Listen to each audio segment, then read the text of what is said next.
निवडणूक निर्णय अधिकाऱ्यांनी माझा अर्ज फेटाळलेला आहे. पुन्हा एकदा लोकशाहीची हत्या या भाजप सरकारच्या काळात झालेली आहे. संविधान पायदळी तोडण्याचं काम ह्यांनी केलेलं आहे. एक सरळ मार्गी मी माणूस नगरपालिकेची निवडणूक लढवून प्रत्यक्ष लोकांच्या समोर जाऊन आज विधान परिषदेची उमेदवारी महाविकास आघाडीच्या वतीने काँग्रेस पक्षातर्फे भरली. सर्व सूचक प्रत्येकाशी चर्चा करून प्रत्येकाशी समन्वय साधून त्यांच्या सह्या घेतल्या होत्या. प्रत्येकाला मी सांगितलं होतं माझं म्हणणं, परंतु काही विघ्नसंतोषी लोकांनी, ज्यांना स्वतःच्या निवडणुकीची भीती वाटत होती की माझ्या काँग्रेसकडे संख्याबळ नाही, महाविकास आघाडीकडे संख्याबळ नाही, तेव्हा आठवडपेटा करून ह्यांनी माझी उमेदवारी बाद कशी करायची याचा हा प्रयत्न केलेला आहे. पालकमंत्री महोदय, आपलं दुःख वाटतं, आपला खेद वाटतो. साताऱ्यात सुद्धा मेजॉरिटी शिवसेनेच्या एकनाथ शिंदे गटाची असताना आपण जो तिथं राडा केला, पुन्हा लोकशाहीचा खून ह्या सोलापूरमध्ये पालकमंत्री महोदयांनी केलेला आहे. त्याच्या गोष्टीचा मी धिक्कार करतो, निषेध करतो. लोकशाही लढताना संख्याबळ आमचं कमी जरी असलं तर आम्ही एकजुटीने लढणार होतो. आणि हे तुम्हाला कळलं होतं की तुमची लोकंसुद्धा तुम्हाला मत देणार नाहीत. त्यावेळेस तुमच्या पायाखालची वाळू सरकली आणि मग तुम्ही ह्या उमेदवारी अर्ज कसे डिस्क्वालिफाय करायचे, उमेदवार कशी बाद करायची या प्रक्रियेच्या कामाला लागला.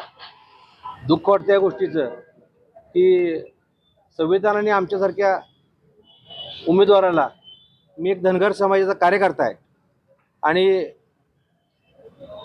या बाबतीत काँग्रेस पक्षाने मला एवढी मोठी संधी दिली होती. मी 3 पिढ्या काँग्रेस पक्षाचं काम करतो. माझे आजोबा आजी दोघंही स्वातंत्र्य सैनिक होते. माझ्या वडिलांनी आयुष्यभर काँग्रेसचं काम केलं. मी काँग्रेसला शहर देऊन काम करतो आणि मला एवढी मोठी संधी मिळाली असताना हा माझा अतिशय दुःखद दिवस आहे आजचा, की आज या बाबीचा मी निषेध करतो. अशा प्रकारे जर आपण 25 वर्षाच्या मित्रासोबत तुम्ही होता, त्या मित्राने शेवटी दगाफटका केला असं वाटतं. त्याची तोंडी बघायची माझी इच्छा नाही त्या माणसाची. मी जाहीर आवाहन करतो, विठ्ठलाच्या पायावरती दोघंही हात ठेवू. तुम्ही सांगा लोकांना मी ह्याच्यावर सही केली नाही म्हणून. मला माझ्यावर सगळ्या गोष्टी मान्य आहेत. स्वतःच्या मुला डोक्यावर देऊन शपथ घेऊन सांगा मी सही केली नाही म्हणून. मी दोषी असेल तर कुठेही फाशी घ्यायला तयार आहे, परंतु केसाने गळा कापला माझा, याचं मला अत्यंत दुःख होतं. पालकमंत्री असं म्हणतायत की काँग्रेसकडे काँग्रेसकडे मतदार नाही आहेत, बोगस सह्या करून ते उमेदवारीला अर्ज भरलेला आहे त्यांनी. तर प्रणिती शिंदेवरतीच गुन्हा दाखल करावा असं देखील मागणी भाजप आमदारांनी केलेली आहे. भाजप आमदारांचं काय झालंय, वाचाळवीर संख्या प्रचंड आहे, माहितीच नाही आणि बाळूच्यात आमदारकी मिळाली आहे. त्यामुळे समाजात कसं वागायचं हेच माहीत नाही. त्यांचे आजोबा, त्यांचे काका यांचे विचार घ्या जरा म्हणा. आपण कुठल्या संस्कारात वाढलो, हजारो आरोप करण्यापेक्षा आपण आपली पार्श्वभूमी तपासा. आपण कसं बोलताय, काय बोलताय, आणि एका महिलेबद्दल आपण जी गलिच्छ बोलताय त्याबद्दल त्यांचाही आम्ही निषेध करतो. आपल्या विरोधात 100% गुन्हा दाखल केला पाहिजे. कुणी खोटी सही केली त्याची व्हेरिफिकेशन झालं पाहिजे. ते पुणे लॅब आणि हैदराबाद लॅबला त्याची सहीचे नमुने पाठवून ते तपासलं पाहिजे, अशी मीच मागणी करतो या गोष्टीची.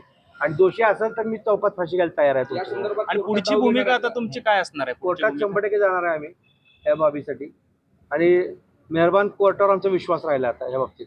कारण अधिकारी सर्व त्या पालकमंत्र्या दबावाला बळी पडलेले आहेत असं दिसून आलंय. अनेक निकालामध्ये सुद्धा असं दिसून येतंय सुप्रीम कोर्टाच्या, हायकोर्टाच्या, की सही एकदा केल्यानंतर ती सही मॅच होते की नाही. उमेदवार ॲफिडेविट दिलेलं आहे ते 18(2) एक त्यातलं कलम आहे, त्यामध्ये त्यात स्पष्ट उल्लेख केला असताना सुद्धा कलेक्टर साहेबांनी आमचा फेटाळला अर्ज.